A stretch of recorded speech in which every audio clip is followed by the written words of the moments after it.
estava previsto no projeto. Então, queria só lembrar e pedir a ajuda de vocês, que é uma responsabilidade conjunta nossa de prestar contas, tá bom? E da gente provar que o nosso recurso está sendo bem utilizado.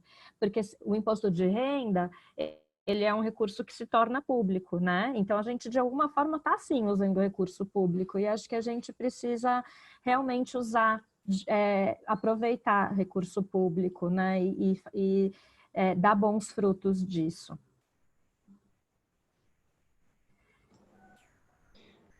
Legal, gente. Agora acho que a gente vai convidar a nossa convidada especial a falar um pouquinho. Eu vou até parar de compartilhar para a gente poder vê-la. Pode ser? Sim, Esther, você tem algum material que você quer passar ou vai ser só a fala?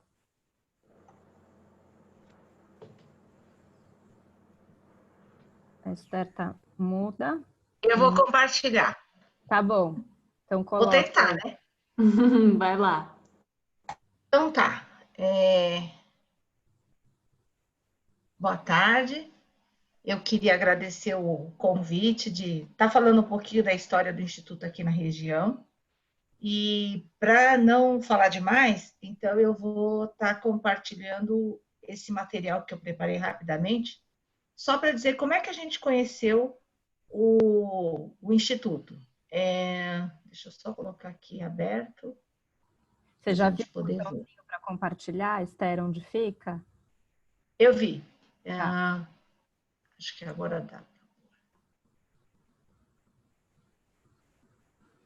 Deixa eu só ver se agora vai. Peraí.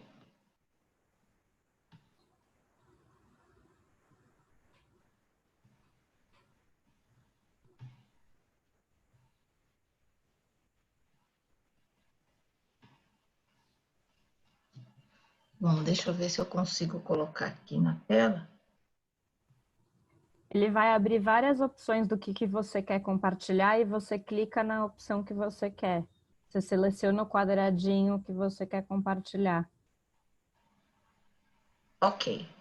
Acho que vai isso. Tá dando para ver? Tá rodando. Deu. Deu. Deu? Então tá. Então, quando é que a gente aqui em Prudente ficou sabendo que existia um instituto? Em 2008, a gente teve um encontro de profissionais do Tribunal de Justiça no Guarujá, e na ocasião, a Cláudia, que é uma das mentoras do Instituto, estava lá apresentando. Eu assisti em 2008 aquela apresentação, fiquei muito impactada com o trabalho de resgatar as histórias de vida de crianças acolhidas. Isso foi setembro, outubro de 2008. Em 2009, eu tive umas mudanças na minha trajetória profissional, e aí fizemos contatos. Eu, a coordenadora do Lar dos Meninos, na época, Marisa, fizemos contatos com o Instituto, perguntando como é que fazia para trazer a metodologia, o trabalho com álbuns de vida do Instituto para Prudente. E aí começamos a estabelecer os primeiros contatos com o Instituto, e em setembro daquele ano, 2009, nós fizemos a primeira capacitação de rede de profissionais de serviço de acolhimento em Prudente. Com isso, a gente conseguiu usar esse mesmo tipo de captação de verbas aqui do Fundo Municipal da Criança e do Adolescente de Prudente, que bancou esse treinamento, e a biblioteca, que cada serviço de acolhimento recebeu aproximadamente 100 livros. Ao mesmo tempo, como eu sou professora da Universidade do Oeste Paulista, ou no Oeste, no curso de Psicologia, nós envolvemos os alunos para estarem participando desse treinamento, para saber como fazia os encontros com as crianças. Então, a partir de 2009, isso virou um projeto de extensão no curso de Psicologia, aberto anualmente para os alunos do 5º semestre, e nós começamos a fazer copiar, né? Copiar e colar aquilo que nós aprendemos, isso que vocês vão fazer em 2021. Nós começamos a oferecer a capacitação em 3 dias para os alunos, contando com a participação voluntária de apoio dos profissionais dos próprios SAICAS, dos fóruns, das equipes técnicas de Prudente e da rede, né? E a partir disso, os alunos se sentiram, então, empoderados, capazes de visitar os abrigos, fazer contato com as crianças e com os adolescentes, estabelecer vínculos, iniciar os encontros para a construção do álbum. Vale lembrar que, no início, esses treinamentos que eram para os alunos se estabelecia também com os profissionais dos SAICAS, principalmente os que não conheciam o que o Instituto era e o que os alunos iam fazer. Então, à medida que eles iam conhecendo os álbuns, o motivo dos encontros, isso ia ficando mais tranquilo na organização da rotina dos abrigos.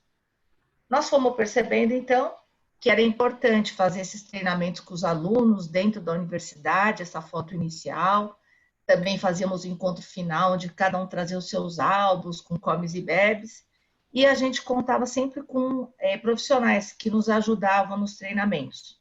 Além disso, nós começamos a estabelecer, de uns anos para cá, uma oficina de scrapbook, essa última foto, onde os alunos também começavam a entender como que faziam álbuns melhores. Então, um profissional, um artista aqui da cidade, nos ofereceu essa oficina gratuitamente. A gente encontrou parcerias com pessoas, clubes de serviços como o Rotary, que nos forneciam uma verba para comprar esse material gráfico. Então, os alunos começaram a ter material mais artístico para fazer os seus álbuns, e assim as crianças e adolescentes também ganharam muito em qualidade. O que a gente tem feito a cada ano, né? A gente tem aprofundado nisso, além dos alunos serem treinados, se envolverem, conhecerem a realidade dos abrigos, eles também começaram a apresentar no encontro de ensino e pesquisa da UnoOeste o que aprenderam naquele semestre. Então, desde como é importante resgatar a história de vida das crianças acolhidas, como isso era feito. Então, isso tudo foi compartilhado com a comunidade acadêmica aqui da região, através dessa apresentação dos alunos.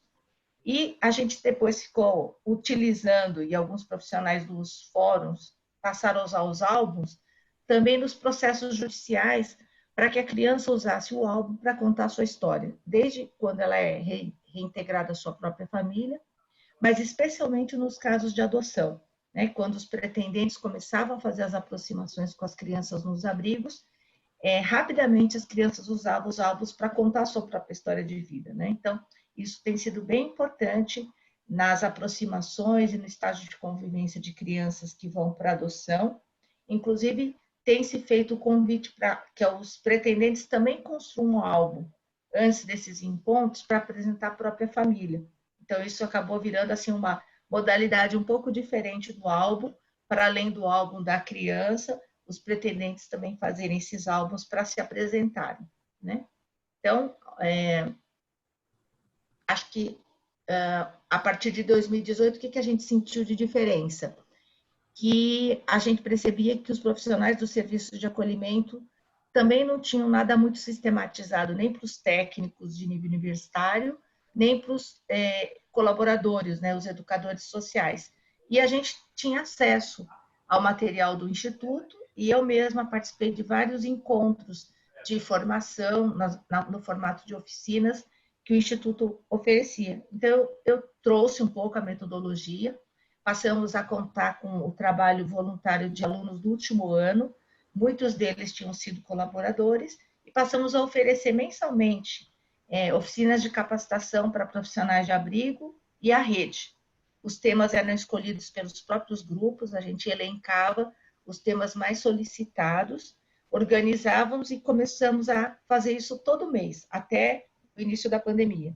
E achei bem importante porque alguns dos SAICAS aqui da região, especialmente os de Prudente, colocaram que essas oficinas mensais também eram parte do projeto político-pedagógico de cada SAICA. Então, eu trouxe algumas fotos, onde a gente sempre convidava alguns especialistas. Quando não os especialistas, a gente usou material de vídeo, que vocês encontram no site do Instituto.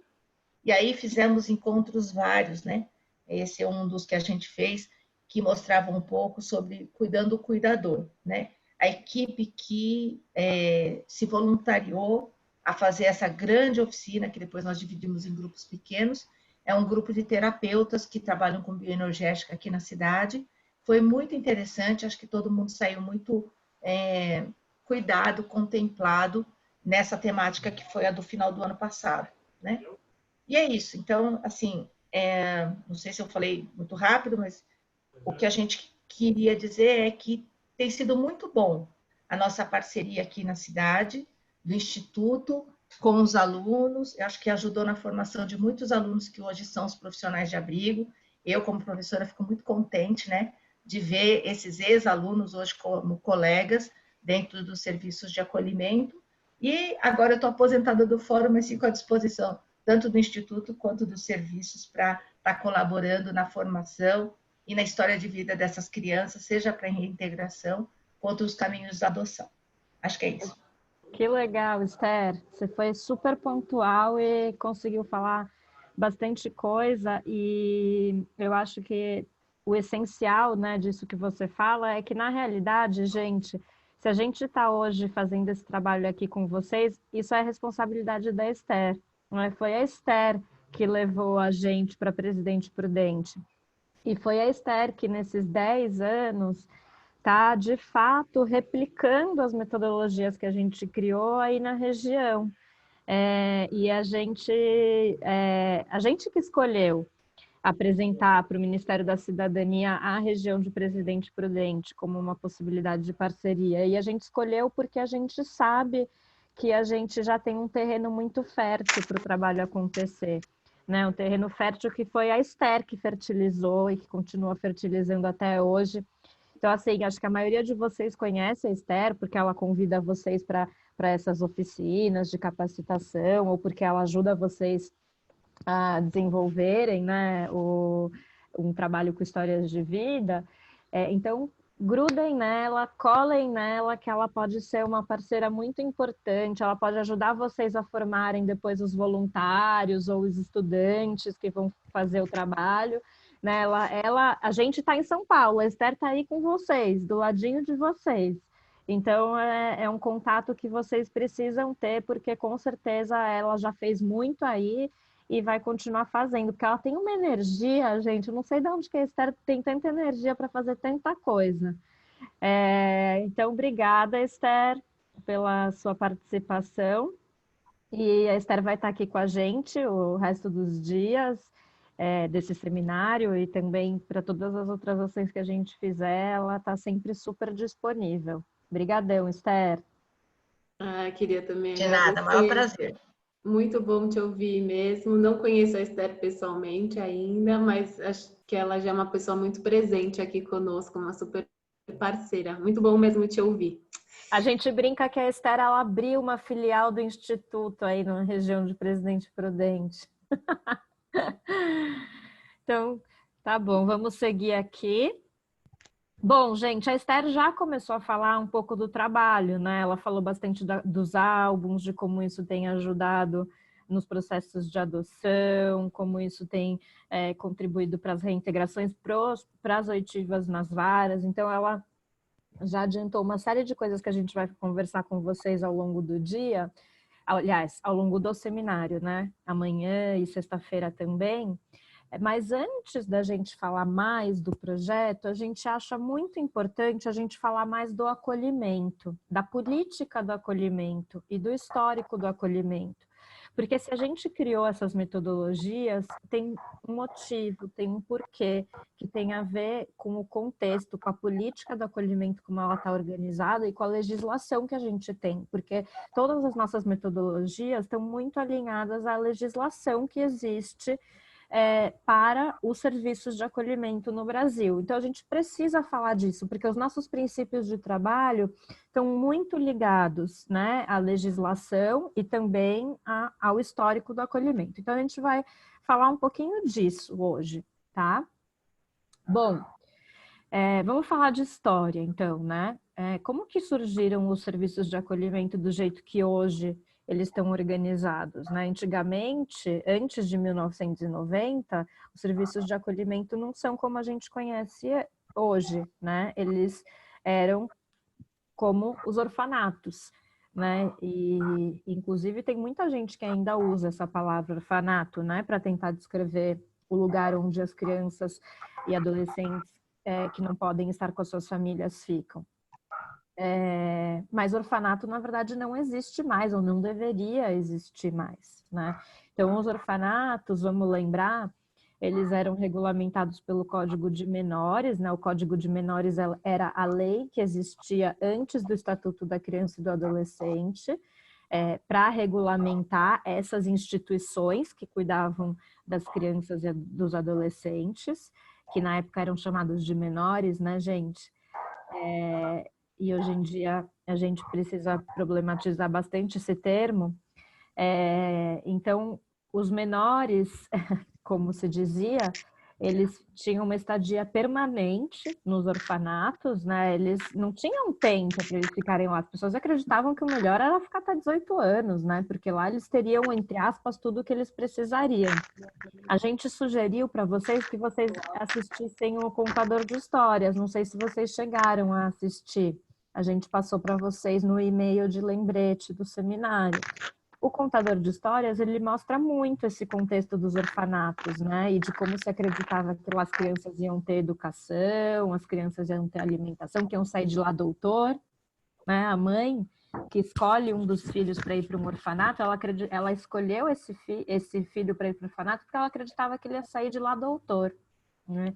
Então, os orfanatos eram um ambiente institucional com atendimento em grandes grupos, centenas de crianças e de adolescentes, né, divididas em blocos. Os blocos eram divididos por faixa etária, por sexo.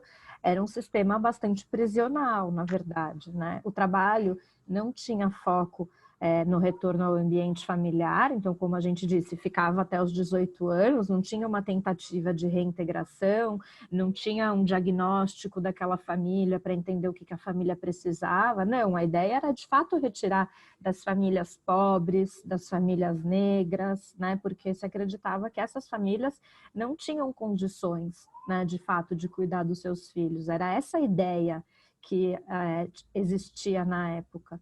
E os orfanatos eram o que a gente chama de instituição total, né? Que todos os serviços de educação, de saúde, de lazer, entre aspas, né? Quem assistiu o Contador de Histórias vai lembrar que lazer que eles tinham lá. Era tudo lá dentro do orfanato. Um orfanato que era dividido por muros, né? A gente tem uma foto que a gente vai passar, pode passar, Iá. Daqui a pouco eu vou mostrar a foto para vocês. E vale a gente tentar entender como que surgem os orfanatos. Os orfanatos, eles surgem para tratar de crianças e adolescentes em situação irregular. Então, não é qualquer criança e adolescente. Eram aquelas que já expressavam, que já eram sintoma de alguma coisa que estava dando errado. Então, os orfanatos, na verdade, eles surgem, né, num contexto de fim do escravismo. O fim do escravismo ele não veio acompanhado de investimento público para acolher e promover a equiparação de direitos, né? Então, para acolher as pessoas que tinham sido libertadas, os negros, eles foram libertados, mas eles não foram de fato acolhidos na sociedade, né? Então, com o fim do escravismo, se cria um grande contingente de pessoas sem trabalho, sem moradia, sem educação, que ficam perambulando nas ruas, porque não tinham acesso às políticas, não existia políticas públicas, né, voltada para essas pessoas, e, de fato, havia um grande contingente de crianças e adolescentes que, nesse contexto de fim do escravismo, ficavam perambulando pela rua. Pode ir passando, Iá. Então, não eram quaisquer adolescentes, eram adolescentes negros e pobres que mendigavam ou cometiam pequenos furtos. E olha só, gente, por que é importante a gente saber isso, né? Porque isso tem reflexos até hoje, né? O acolhimento, ele ainda existe hoje para dar conta de uma população que não tem acesso às políticas públicas. Hoje a gente até tem na lei as políticas públicas organizadas, mas a gente não tem de fato, né, ainda a execução do que está na lei, né? Então eram as pessoas que incomodavam a ordem higienista da época. Ninguém queria ficar vendo uma criança negra e pobre pela rua, incomodando, pedindo dinheiro, né? Era melhor criar grandes instituições onde a gente poderia depositar, porque eram realmente depósitos, a gente poderia depositar essas crianças e esses adolescentes e deixar eles lá sem incomodar a sociedade. Então, eram os abandonados, eram os... Não é que... A gente não sabe, gente, talvez eles não fossem abandonados. Muito provavelmente, eles tinham famílias como olha, vamos fazendo paralelo com ainda hoje. A gente ainda hoje fala que algumas crianças e adolescentes são abandonadas, mas são mesmo? Será que não tem família? Será que a gente já procurou? Será que a gente sabe quem é essa família? Então, eram as crianças e adolescentes chamados de menores. Gente, a gente precisa lembrar que criança branca e rica nunca foi chamada de menor. A palavra menor, ela tem um público muito específico, né? Que é a criança negra pobre, né? Então vamos lembrar, por isso que é tão, problemático a gente usar essa palavra menor, né? Porque ela já está muito permeada por vários preconceitos. E eram também os delinquentes, né? Aqueles que cometiam furtos e etc., que eu já comentei. Bom, então aqui a gente tem tem fotos, né, do que eram os orfanatos, um quarteirão inteiro, né, de uma instituição fechada, com muros, né, as crianças não tinham convivência comunitária, não tinham convivência familiar, até podia ter contato com a família, mas vocês viram lá no contador de histórias, ninguém tentava ajudar as famílias e as crianças a terem contato, não existia um incentivo de fato para que houvesse uma convivência familiar, né? Então, a finalidade era reeducar e ensinar um ofício, em geral manual, que reproduzia e mantinha a desigualdade social. Né? Então, os orfanatos, eles não tinham uma estrutura educacional que promovia trabalhos intelectuais ou que acreditava no potencial dessas crianças de terem um intelecto bem desenvolvido. Né? Essas crianças já eram taxadas das crianças que não podem, que não conseguem, que não são capazes. Né? Bom, então... esse é um breve histórico, né, de uma história um pouco mais recente, porque antes da escravidão já existiam, né, instituições que cuidavam de crianças e adolescentes, mas a gente não vai entrar nesse nível de detalhamento. Mas essa história que é mais recente, que é dos últimos 150 anos, é importante a gente ter clareza, porque ela impacta no nosso trabalho até hoje. Né? Então, é por isso que a gente está falando disso, e a gente agora vai passar um vídeo de 10 minutos que mostra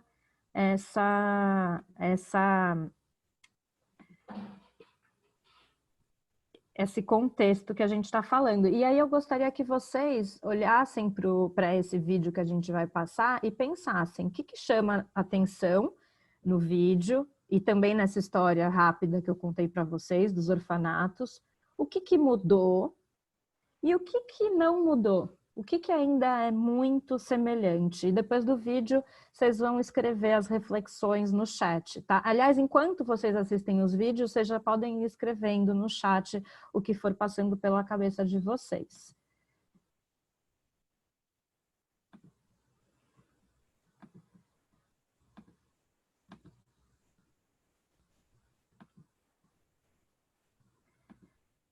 Já tá dando para ver? Sim? Sim, pode pôr play.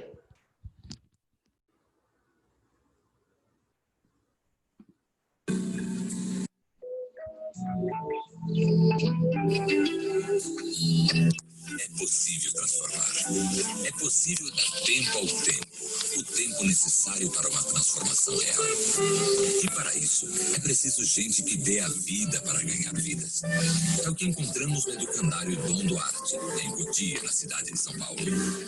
Homens que estão dando suas vidas pela recuperação e encaminhamento de muitos menores que sem esta chance fatalmente se perderiam pela vida. À primeira vista, nem parece que esse lugar fica na cidade de São Paulo. Com tanto verdes, plantações, uma natureza exuberante.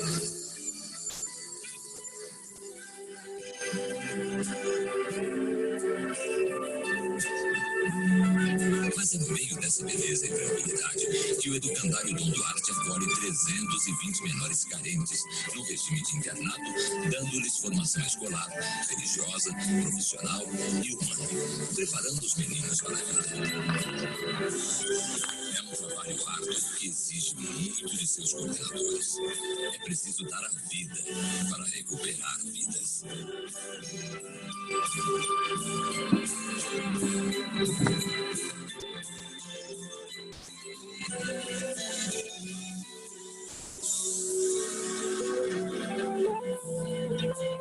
Padre Narciso Ferreira, salesiano, há 5 anos diretor do educandário Dom Duarte. Nos conta agora como foi a sua adaptação aqui nesse educandário. A minha adaptação não foi nada fácil. Eu saí de um educandário pequeno, com 90 meninos em São Carlos, e aqui estou com uma multidão de crianças, 320 alunos internos. A dificuldade foi encontrada por parte da organização do sistema como os meninos são conduzidos nesse educandário. De onde elas vêm? Essas crianças aqui vivem na idade de 8 a 18 anos. São provenientes da Grande São Paulo. E quem são os pais? Onde eles estão? Uma boa parte dessas crianças não tem seus pais. Aqueles que têm pais, seus pais hoje estão no trabalho, lutando pela vida e lutando também para vir ver essas crianças aqui nesse educandário bem melhores no seu comportamento, na sua escolaridade e na sua profissionalização.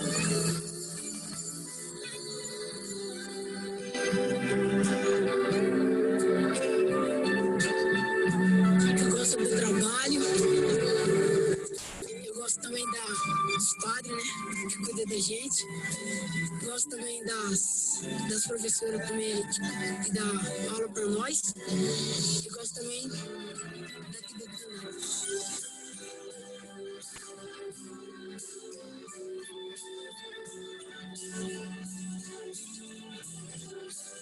Gosto da escola, dos padres, do trabalho, do dormitório e também de todo mundo.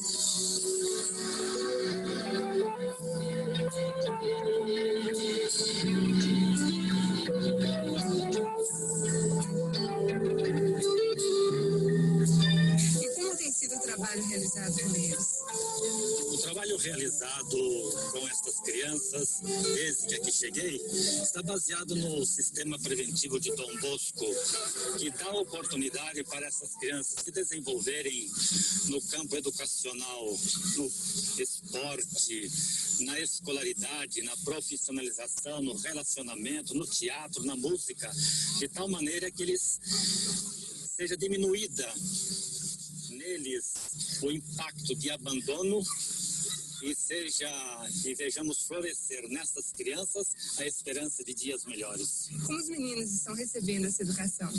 Eu tenho para mim que hoje 97% dessas crianças recebem muito bem a orientação dada pelos salesianos, que se empenham e se esforçam bastante na formação da comunidade educativa, de tal modo que eles sintam que todo o educandário, nas suas diversas facções, forma uma única família interessada pelo menino, pelo seu progresso e desenvolvimento. Eu era muito capeta lá em casa, né? Bagunçava bastante. Então, ela precisa trabalhar também. Eu fazia lição de casa e depois aqui melhorei muito. Olha, um trabalho que vai dominado sobretudo pela paciência, né? Uma constância muito grande de falar, insistir, colocar motivações, né? E depois esperar, nem sempre ele responde, né? Às vezes o menino está disposto, ouve, às vezes não, então reage até de uma maneira que a gente não espera. Então é um trabalho que vai muito da paciência da gente, de saber esperar, né? Esperando que algum dia realmente aquilo que a gente vai dizendo, vai colocando para o menino, possa ecoar dentro dele, possa mexer com ele.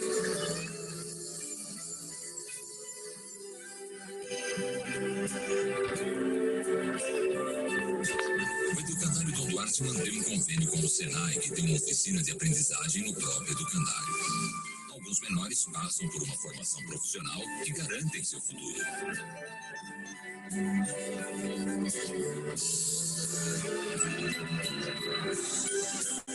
Quanto tempo é necessário para se educar um menino, para trazer ele, fazer dele um homem voltado para a sociedade? É uma pergunta que não tem uma resposta definida em tempo, porque o tempo que se leva para conseguir o amadurecimento da educação é um tempo infindo.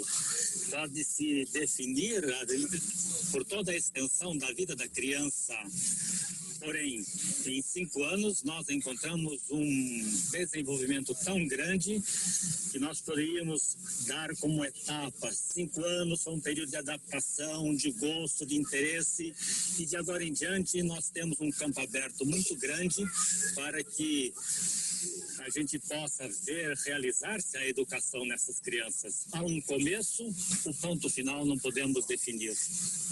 É um trabalho de transformação. É um trabalho de transformação que requer conscientização de todo o nosso Brasil católico para acreditar na esperança que está nessas crianças. E o senhor acredita na transformação total desses meninos e de outros meninos? Acredito na transformação total dessas crianças e de todas as crianças do nosso Brasil, porque a necessidade é que o Brasil não seja chamado um Brasil católico, povo católico, mas seja realmente. E ele vai demonstrar sua catolicidade quando ele abrir o seu coração e voltar-se totalmente para a criança, para o menor. Porque esta criança é que será o jovem futuro, o adulto, aquele que vai conduzir a nossa pátria. Devemos formar aqueles que serão os nossos condutores futuros.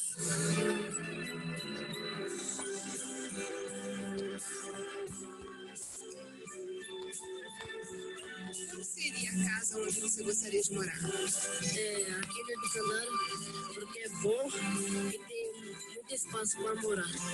E aqui pode correr, brincar e pular. Eu fiquei aqui tem curso e na escola e boa casa para morar.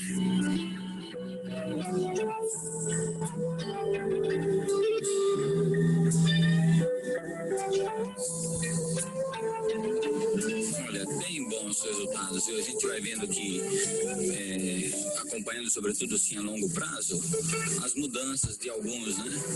Que antes eram meninos agitados, descontrolados, né? Muito carentes, e pouco a pouco vão assim se tornando meninos mais tranquilos, né? Conseguem ouvir, conseguem responder aquilo que se pede. É necessário ver se essa criança concorda com a minha opinião e saber também que para a educação das crianças é necessário um coração muito grande e uma paciência inesgotável, de tal maneira que o educador não pare a contemplar as dificuldades que possam aparecer, mas tenha olhos grandes e veja lá no horizonte brilhar a nova aurora, vamos dizer, da nova civilização. Vocês concordam ou não concordam com essa opinião?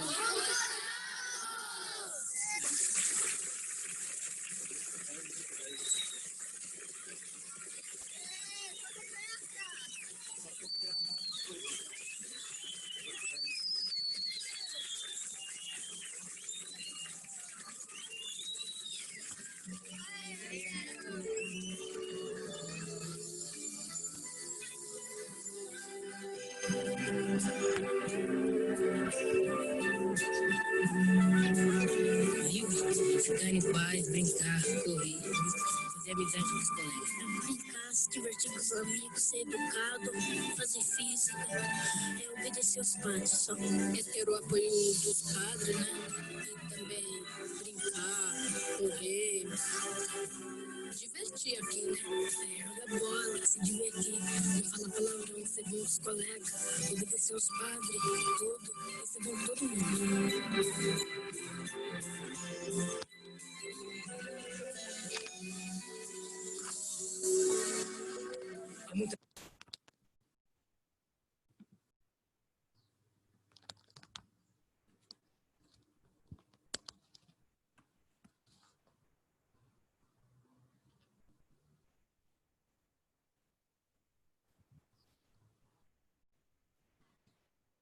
Bom, caminhamos, né? Ao longo dos anos.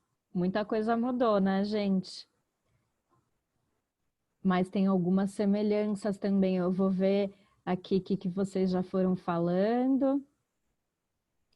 Chama atenção o recuperar vidas, né? Recuperar a vida, bom, o que veio antes não serve, né? A identidade, quem essa criança é, a família dela, isso a gente descarta. Agora vamos recuperar, vamos olhar para frente, né? Os pobres, um perfil que não mudou, né? A política do acolhimento, ela de alguma forma continua sendo para dar conta de muitas situações que são de pobreza, embora o ECA estabeleça que pobreza não é motivo do acolhimento. No fundo, a gente sabe que a pobreza, né, tem um impacto grande na impossibilidade de ficar com as famílias de origem. Falta de individualidade também chama atenção. Aquela foto, né, que até a gente mostrou antes, dos quartos enormes, camas, uma igualzinha, uma do lado da outra. Aliás, né, gente, é até engraçado, porque eles fazem no começo do vídeo aquele enquadre bem perto do padre, e depois só no final que eles se distanciam, e aí você percebe que assim, tem dezenas de crianças, né, do lado deles, que, aliás, eu fiquei pensando como que elas ficaram em silêncio todo aquele tempo que ele falava, mas para além disso, eu também fico pensando como é que a gente conhece individualmente, né, cada criança e adolescente nesse contexto de dezenas, centenas de crianças e adolescentes, né? Que trabalho que a gente faz para valorizar e fortalecer a identidade de cada um. Forte presença da igreja, não tinha um olhar técnico, exatamente, né? Aliás, hoje um dos princípios legais é o respeito à origem religiosa, né, e étnica da criança e do adolescente. Ou seja, lá, essa organização, que era uma organização católica, né, tinha uma rotina muito católica, né, que talvez fosse bastante desrespeitosa com outras religiões, com crianças que vinham de um outro contexto religioso, né? É como se quisessem moldar todas as crianças do mesmo modo. Também acho, né? Uma coisa muito de massa, né? De todo mundo fazendo igual, falando igual. Chama atenção o amor e a esperança depositados nela. Acho que talvez, acho que o Lar Batista traz uma coisa interessante aqui, que ao mesmo tempo que há muitas questões que a gente possa problematizar de como aquele trabalho era realizado, havia um afeto grande dos adultos que cuidavam das crianças e dos adolescentes, né? Acho que o Lar Batista traz esse olhar, né, de que os adultos tinham esperança, né, tratavam as crianças com amor, é verdade.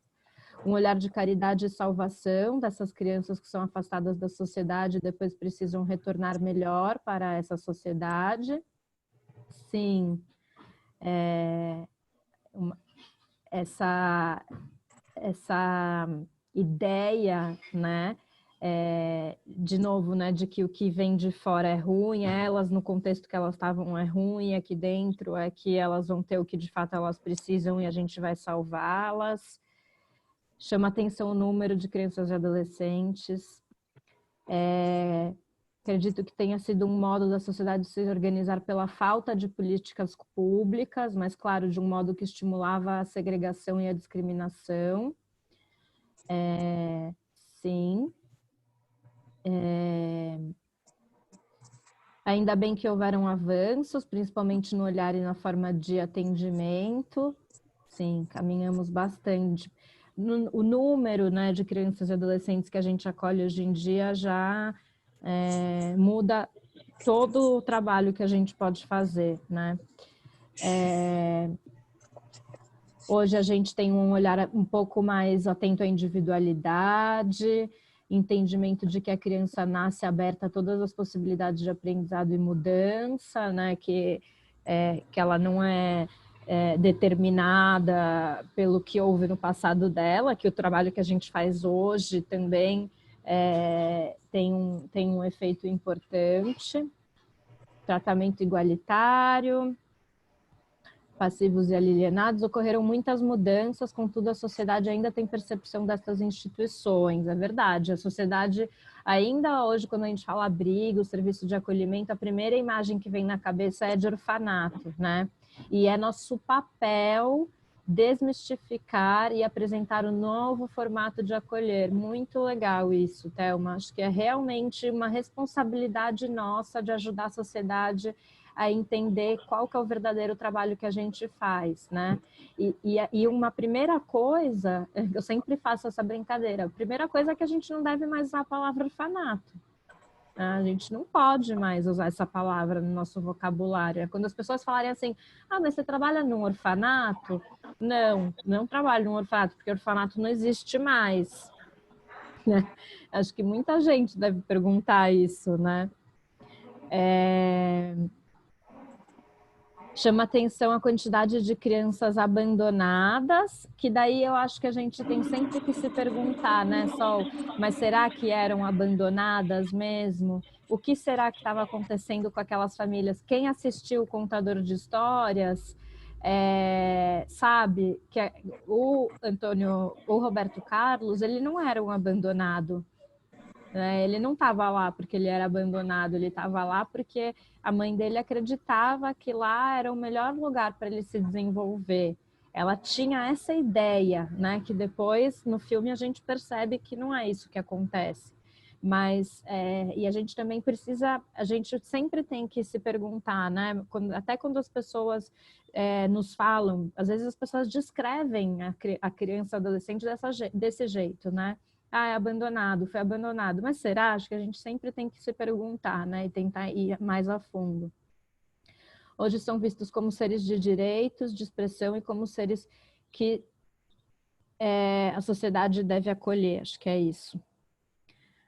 Legal, gente. Acho que nos ajuda a ir pensando no nosso trabalho e até o que na nossa postura profissional, o que na dinâmica do nosso serviço de acolhimento ainda resulta e o que é feito ainda daquela época, porque, gente, a história, seja de uma sociedade ou seja de um indivíduo, ela está sempre presente na nossa forma de se relacionar, nos nossos comportamentos. Então é inevitável, né? A história, seja a história social, seja a história individual, ela vai ter efeitos em quem a gente é hoje, em como que a gente trabalha, em como que a gente se relaciona. Então, essa história, que é uma história social, ela inevitavelmente vai ter efeitos no nosso trabalho hoje. O importante é a gente ter consciência disso para a gente poder transformar, para a gente poder mudar, para a gente poder problematizar. Puxa, eu falo isso por causa daquilo. Puxa, eu ajo assim por causa disso. Né? Acho que quanto mais a gente conhece a história, mais a gente tem condições de transformá-la. E isso tem muito a ver com o projeto, né, que a gente está trazendo para vocês. Claro que no projeto a gente vai muito mais olhar para as histórias das crianças e dos adolescentes, mas a gente também precisa olhar para a história do serviço de acolhimento, né, para a gente entender como que hoje nossas práticas estão organizadas. Vamos então agora falar um pouco mais da legislação e dos parâmetros atuais do acolhimento. Vamos, já vou projetar. É só que vocês levantaram a mão, a Joyce e acho que a Gabriela, que está com esse número. Não sei se vocês querem falar alguma coisa. Posso abaixar a mão. Muito legal que vocês foram compartilhando, viu, gente? As impressões, acho que é bem importante a gente... Foi sem querer. Foi sem querer, tá bom. Então, vou projetar aqui, vou ficar muda.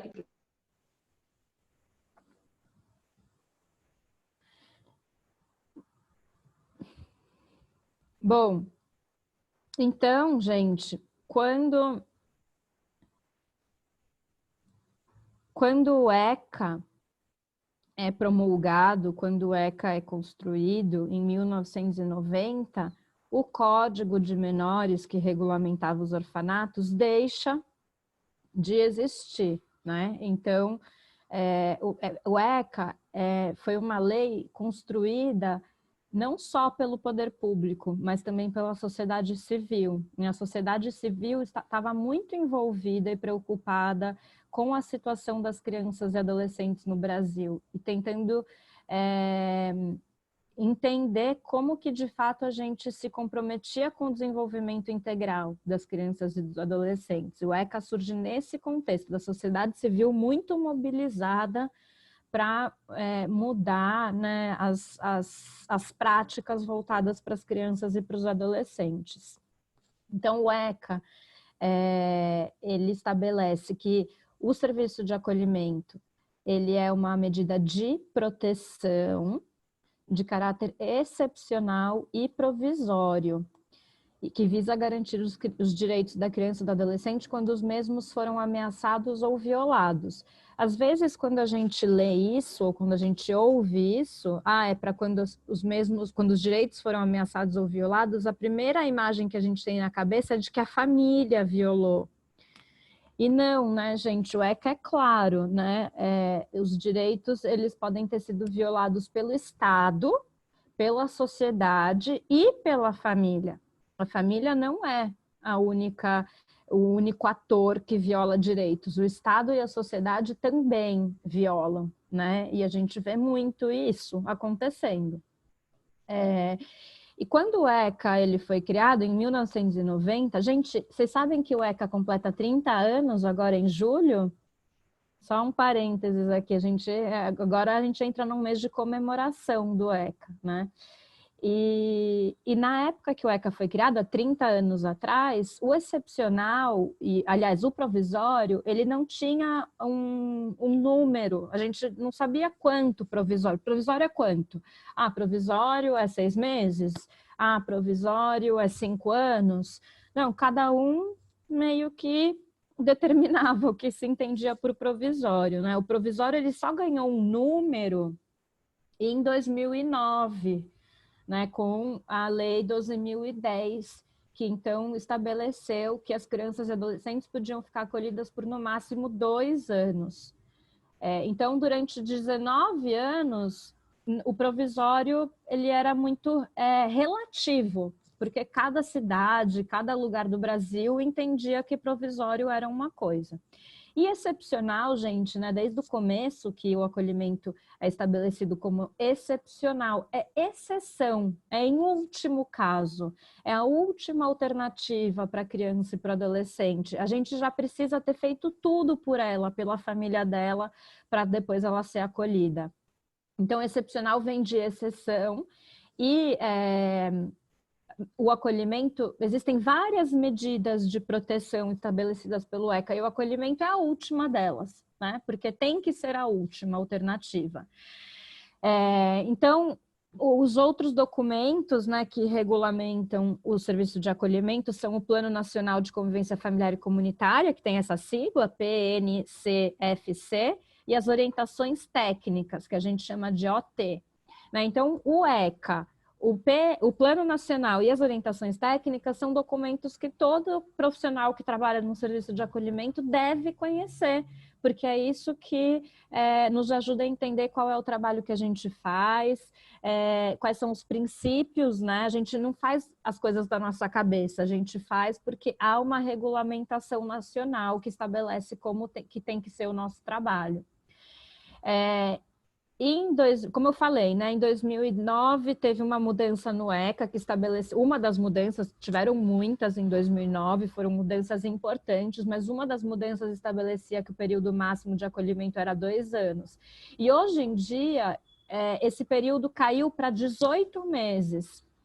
Porque em 2017, o ECA sofreu de novo pequenas mudanças nos seus artigos e ficou estabelecido que o período máximo de acolhimento era de 18 meses. Então, por lei, a criança ou adolescente deve ficar no máximo até 1 ano e meio acolhido. E os casos têm que ser revistos a cada 3 meses. Então, para não se tornar um depósito, que nem era no orfanato, que os casos não eram revistos, que não tinha ninguém olhando, né, para aquela criança, se ela ia sair, se ela não ia, porque que ela estava lá dentro, não existia isso, não existia essa prática, porque você acreditava que ela tinha que estar lá mesmo. Mas hoje a gente tem que olhar para o caso da criança, tem que olhar para a sua família a cada 3 meses, para entender o que a gente precisa fazer por eles, para ajudá-los. Hoje o atendimento é personalizado em pequenos grupos, então pelas orientações técnicas são no máximo 20 crianças e adolescentes na modalidade de abrigo institucional. Então não podemos ter serviços com mais do que 20 crianças numa casa, né, pela regulamentação, e a gente sempre tem um trabalho com famílias para preservação do vínculo familiar e busca pela reintegração familiar. E a gente deve sempre utilizar a rede de serviços comunitários. Peraí, só um minutinho, gente. Hoje em dia o serviço de acolhimento ele está na comunidade e está na rede e tem que usar os equipamentos da rede para ajudar a criança, adolescente e a sua família. Qual é o... bom, essa é uma foto de um serviço de acolhimento hoje, né? A gente escolheu um serviço em São Paulo, que até não existe mais, mas a ideia é a gente pensar que hoje os serviços de acolhimento, eles estão na comunidade, eles são uma casa normal dentro do bairro, né? A gente passa na frente, a gente não vê que é uma casa. A rotina é semelhante à de qualquer criança ou adolescente, com acesso à escola, aos serviços de saúde do bairro, às atividades esportivas, culturais e profissionalizantes que deveriam estar disponíveis para qualquer cidadão. Além disso, as crianças e adolescentes devem participar de atividades de lazer em espaços públicos e privados, como praças, parques, cinemas, teatros, né? Então, isso que... pode passar, Iá. Isso que a gente está falando tem a ver com o principal princípio legal do ECA, né? Do ECA e de toda a regulamentação, de todos os documentos voltados hoje para proteger, promover direitos das crianças e adolescentes, que é a convivência familiar e comunitária. Esse é o principal princípio da legislação, né? A gente tem que ter práticas e a gente tem que ter estratégias para fortalecer a convivência familiar e comunitária. Então, os serviços de acolhimento devem estar em áreas residenciais, a casa, o transporte, né, que o serviço utiliza e os profissionais não devem estar identificados, né, isso é algo que as orientações técnicas colocam. Deve ter visitas regulares da família no serviço e idas da criança e do adolescente para casa, quando não há impedimento decorrente de risco e quando não houve destituição do poder familiar. Proximidade com a região de origem. Festas e eventos da comunidade. Então, é importante que as crianças elas possam participar dos eventos, tanto da região onde está o serviço de acolhimento, quanto onde está a sua família, né, de origem. Utilização da rede pública, né, que a gente já falou, então toda a rede de educação, de saúde, cultura, esporte e lazer deve ser utilizado. Eu não sei como que é na cidade de vocês, mas às vezes quando a gente desenvolve o projeto em outros lugares, em cidades pequenas, né? Em São Paulo isso não é tão comum, mas em cidades pequenas, como todo mundo conhece todo mundo, a gente já ouviu que a vizinhança reclama quando as crianças e os adolescentes vão para a praça, quando eles vão para o parque, como se não fosse aquele o lugar delas, como se elas não pudessem estar lá. né? E isso tem muito a ver com aquela história que a gente contava antes do orfanato, né? Porque o orfanato, ele era para as crianças e para os adolescentes que a sociedade não queria ver, não queria que tivesse nos espaços públicos, né? E isso é um resquício ainda daquela história.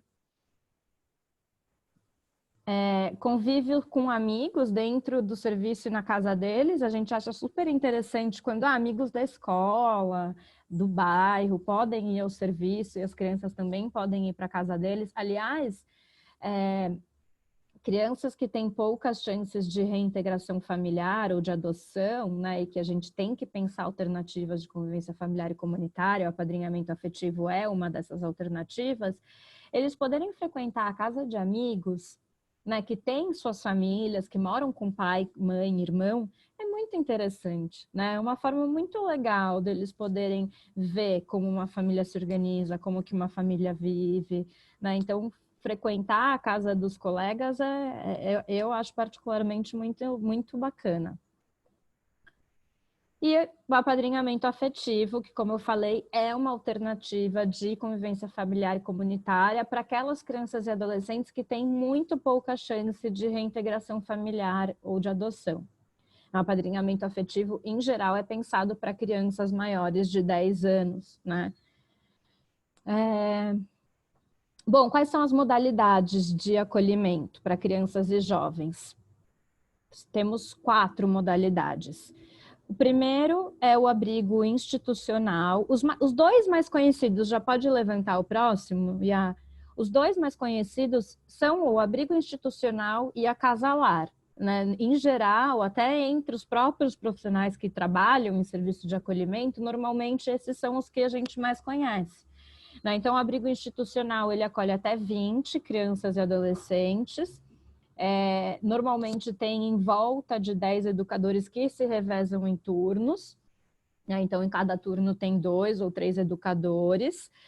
E então tem uma rotatividade grande de educadores, porque normalmente são 4 turnos, né? Então, as crianças, elas têm uma rotina que não é muito estável, porque por maior que seja o alinhamento entre a equipe, entre os plantões, sempre que tem um plantão diferente, a rotina muda um pouquinho, né? Quanto menos a rotina mudar, melhor, né? A equipe precisa estar muito alinhada nessa modalidade de acolhimento, né? Mas se não tiver alinhamento, aí é enlouquecedor, né? Porque imaginem só, na mesma casa, que 4 vezes, que a cada plantão, 4 plantões, sempre muda a rotina, as regras, os combinados.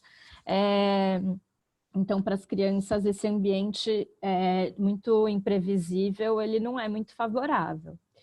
A casa-lar tem por característica ter até 10 crianças e adolescentes acolhidas e tem um educador que reside na casa, né? Então, em geral, de segunda a quinta, é sempre um educador com um auxiliar e no final de semana, um plantonista. Gente, se vocês tiverem dúvidas ou comentários, por favor, tá? Escrevam no chat, não deixem de falar escrevendo. Temos a modalidade de família acolhedora, que é cada vez mais conhecida no Brasil, mas ainda não tanto quanto deveria. Aí vocês têm, né, em Presidente Prudente, 2 serviços de famílias acolhedoras, então talvez vocês já conheçam, né, porque na região já tem 2 serviços. Então, o serviço de família acolhedora, ele tem uma equipe técnica, que nem o abrigo ou a casa-lar, né, e essa equipe técnica, ela é responsável por mobilizar pessoas da sociedade civil que queiram receber nas suas casas crianças e adolescentes que estão temporariamente afastados das suas famílias. Então, qualquer pessoa da sociedade pode se candidatar a ser uma família acolhedora, mas vai passar por um processo rigoroso de seleção e de formação para se tornar uma família acolhedora. Como a Yara falou no começo, no Instituto a gente também executa um serviço de famílias acolhedoras e o processo de seleção é longuíssimo, né? São meses, quase um semestre inteiro de processo só de seleção, né? Então, depois que a família é selecionada e formada, ela passa a receber na sua casa uma ou duas crianças e adolescentes. E essa família é constantemente acompanhada pela equipe técnica e não pode ser uma família que esteja na fila para adoção, que esteja no cadastro, no Sistema Nacional de Adoção, porque são projetos muito diferentes. Né? A família acolhedora ela não pode acolher porque ela quer adotar. Né? A adoção é um projeto de você construir família. A família acolhedora é um projeto social, é um projeto de contribuição com o desenvolvimento da sociedade. Né? Eu acolho porque na minha casa eu vou poder oferecer um olhar, uma atenção e uma educação mais individualizada para aquela criança, e assim ela vai ter o seu desenvolvimento integral mais facilitado do que num contexto de grupo, como é no abrigo e como é na casa-lar. E a quarta modalidade prevista pelas orientações técnicas é a república, que é para jovens que já saíram, né, das outras modalidades de serviço de acolhimento, mas que ainda não conseguem ter uma vida completamente autônoma, né, não conseguem morar sozinhos e se sustentar sozinhos, precisam ainda de um suporte. E a República, na verdade, é a única política pública no Brasil voltada para os jovens que saem do serviço de acolhimento. E aqui é uma política pública insuficiente, porque nem todos os jovens se enquadram nos critérios de entrada numa república e porque tem poucas repúblicas. Então... E nem todos os municípios ainda conseguem desenvolver, né, essa política pública.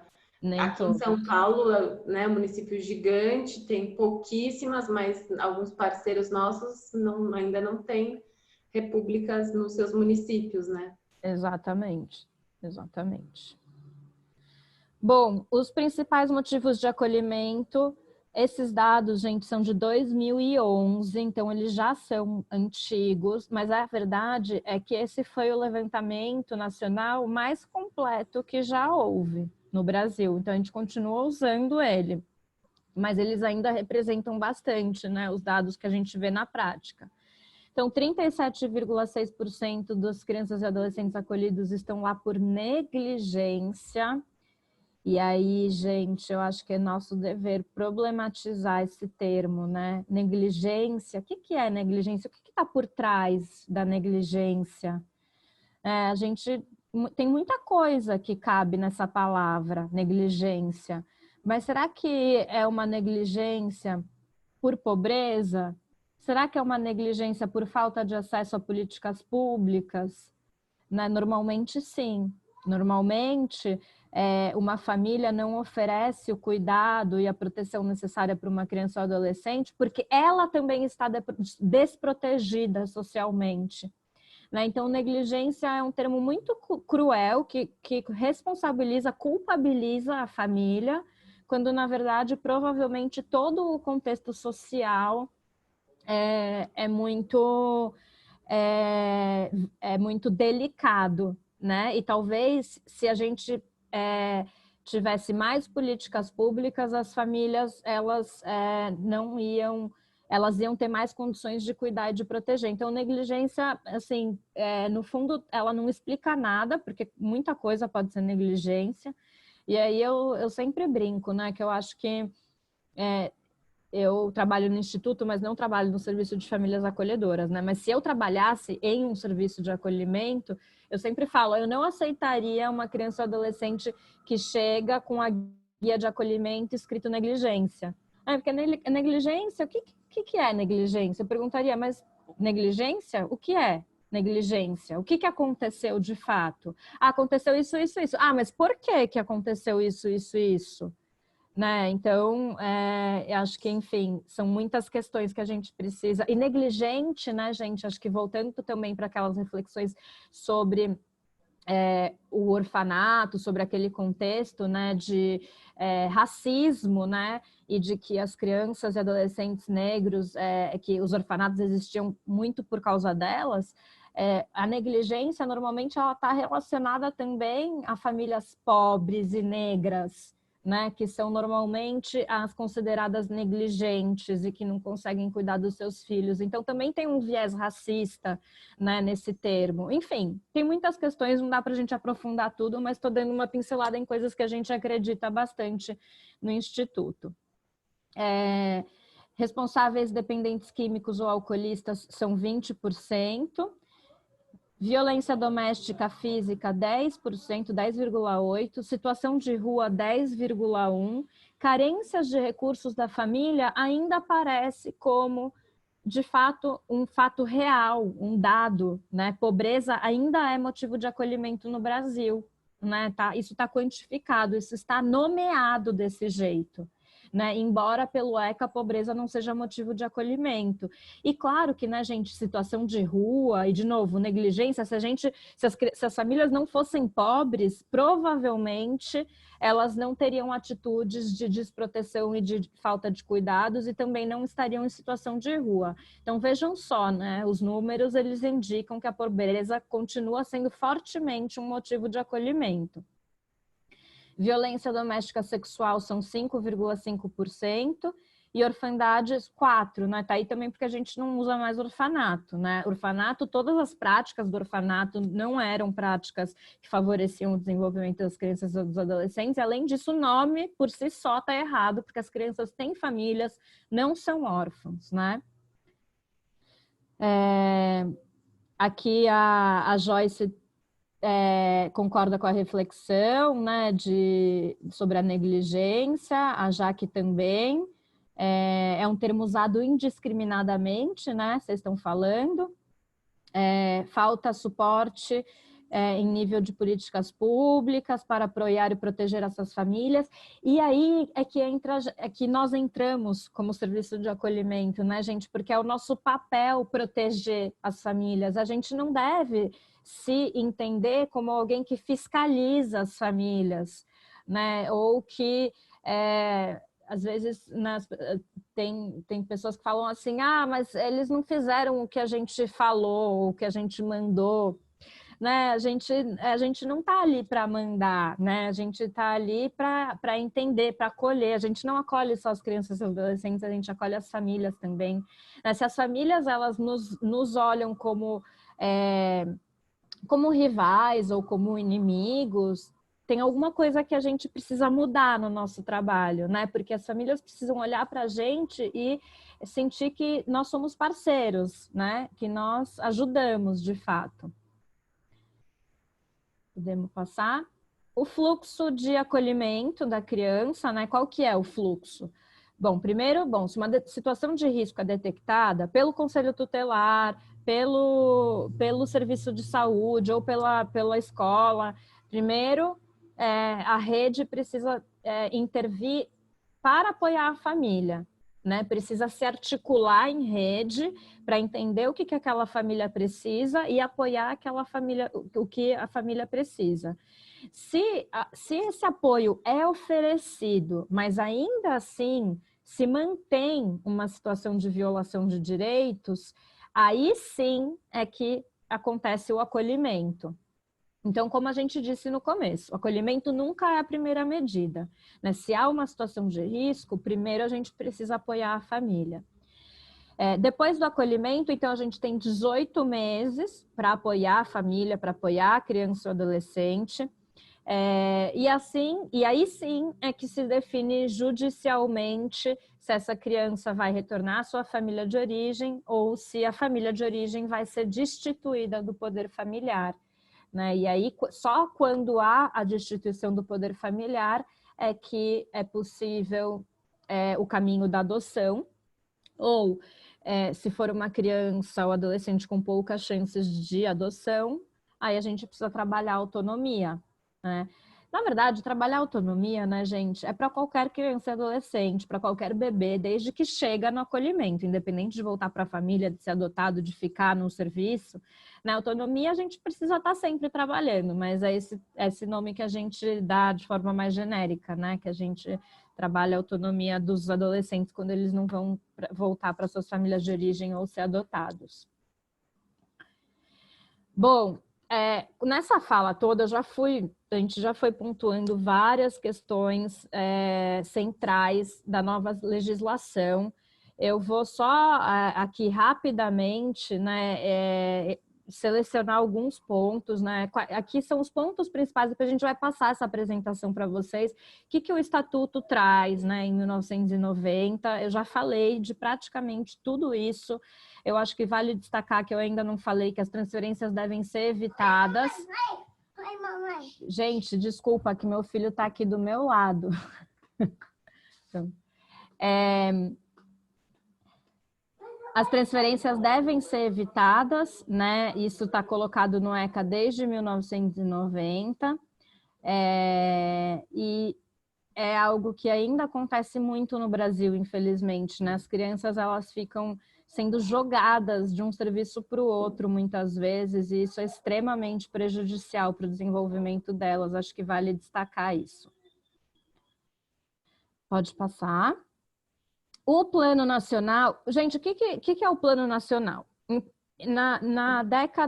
No início dos anos 2000, a sociedade civil, junto com o poder público, se reuniu novamente para saber se o Estatuto da Criança e do Adolescente estava sendo colocado em prática, se ele estava funcionando, se ele estava tendo o efeito que precisava ter. E se descobriu que não, que tinha o ECA, que o ECA era uma lei muito boa, mas que ele não estava funcionando na prática. Então, esse movimento construiu esse documento, que é um plano de como que a gente coloca em prática o ECA. Ele não traz coisas tão novas, mas ele detalha, né, coisas que já estavam colocadas no ECA e estabelece um plano de trabalho, né, como que a gente faz para ir para o ECA funcionar de fato.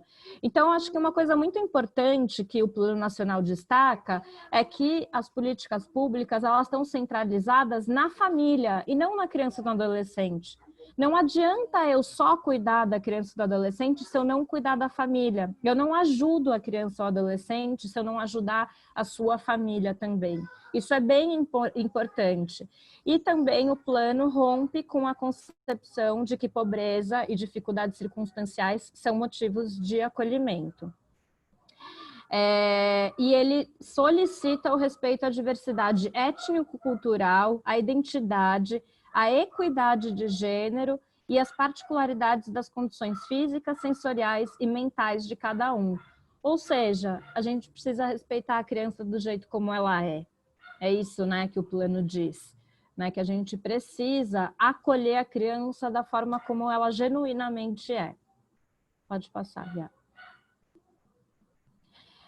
As orientações técnicas, elas organizam o trabalho de um serviço de acolhimento, né? Então, elas dizem detalhadamente como que um serviço de acolhimento deve funcionar, né? Regulamenta em território nacional os parâmetros, orientações e procedimentos para um serviço de acolhimento funcionar. É um documento que quem trabalha, né? O educador, técnico, não importa a função dentro de um serviço de acolhimento, todo mundo tem que conhecer.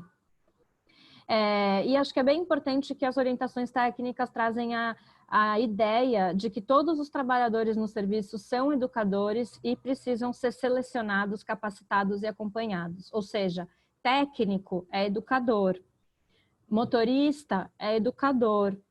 Né? Todo mundo que se relaciona com a criança ou do adolescente está educando esta criança. Então, precisa ser preparado para se relacionar, precisa ser capacitado, selecionado para esse trabalho. Pode passar. Em 2009, como eu falei, houve algumas alterações importantes no ECA, né? A Lei 12.010 cria e torna obrigatório o plano individual de atendimento, reforça o protagonismo da criança e do adolescente, determinando o direito à verdade sobre a própria história e o respeito à sua escuta e opinião. Gente, isso aqui é precioso, isso aqui tem muito a ver com o nosso trabalho, né? A criança é protagonista, ela tem direito à verdade e a gente precisa respeitar o que ela tem a nos dizer. Isso a gente vai falar bastante amanhã e sexta-feira, e isso é muito importante para o trabalho que a gente propõe. Aqui das alterações de 2017, eu já falei um pouquinho também, né, que diminui para até 18 meses o tempo de acolhimento. E tem algumas mudanças também em relação à adoção e destituição do poder familiar, que diminui os prazos para isso acontecer, diminui os prazos da adoção e da destituição do poder familiar. Bom, consegui terminar no tempo estabelecido. Vocês têm dúvidas, comentários sobre a apresentação desses parâmetros legais?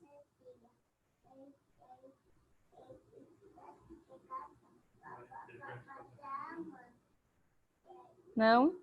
Bom, a gente vai ter tempo depois, quando a gente estiver se encontrando mais individualmente com cada serviço de acolhimento, são questões que a gente pode retomar, e amanhã e sexta a gente também vai ter oportunidade para continuar debatendo. Sim, muito legal a participação de vocês, acho que é gostoso a gente sentir que vocês estão aí conversando com a gente. Acho que a gente falou bastante de história hoje, a Dé aí contou bastante, fez uma retomada que é super importante, da gente se rever, se repensar no nosso trabalho, né, no que mudou, no que, né, acho que está todo mundo aí super na linha de frente, atuando e em contato com os meninos, então é importante a gente se repensando, se vendo enquanto profissionais, enquanto pessoas, né, enfim, e para não atrasar, sei que está todo mundo aí, queremos ser pontuais, eu quero ler uma historinha para vocês, ler um livro para a gente finalizar. Acho que esse seminário amanhã e depois a gente vai falar bastante sobre os livros, a mediação de leitura e, enfim, vou ler uma historinha então para a gente fechar nosso encontro de hoje e daí a gente se encontra amanhã. Vou projetar aqui o livro. Cadê? Tá aqui.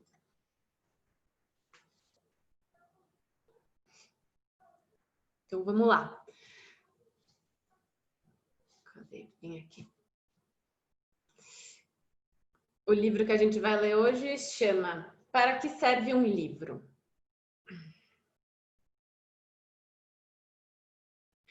Afinal, um livro serve para quê? Um livro é um esconderijo de tranquilidade. Um livro é um amigo quando os outros aborrecem você. Um livro é uma aventura que você vive sem sair do lugar.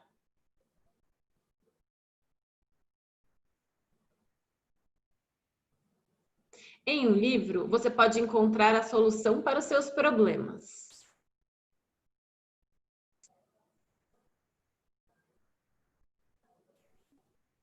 Em um livro, um livro pode ir com você para qualquer lugar.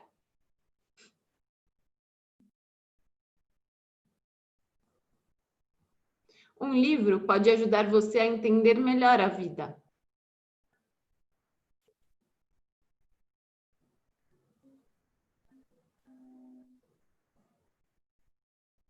Um livro é suspense.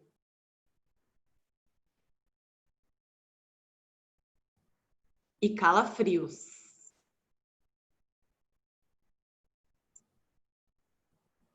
Um livro faz você crescer.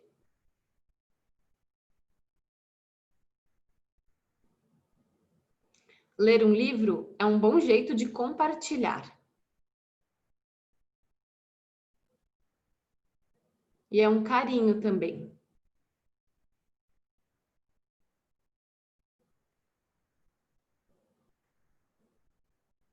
Um livro é como fazer uma viagem maravilhosa.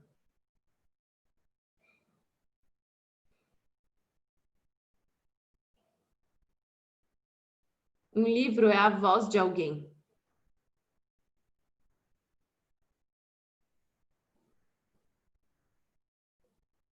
Este livro foi feito por uma pessoa como você.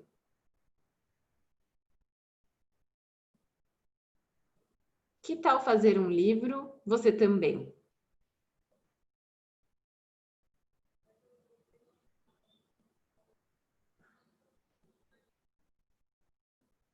Para Para que serve um livro? Gente, muito obrigada pela participação de vocês hoje. A gente sempre tenta terminar pontualmente, a gente se esforça muito para terminar pontualmente, e por isso a gente pede muito a colaboração de vocês para a gente começar pontualmente. Então, amanhã, por favor, entrem na sala 10 minutinhos, 15 minutinhos antes para a gente conseguir começar às 3 em ponto, tá bom? Porque isso nos ajuda a terminar em ponto também, em respeito aos compromissos e às atividades que vocês têm depois. É o mesmo link, tá? Que a gente já enviou, então é só entrar no mesmo. E amanhã a gente se encontra de novo às 3 horas, com mais livrinhos, mais coisas e mais atividades, enfim. Tá bom? Pra gente seguir. Obrigada, gente.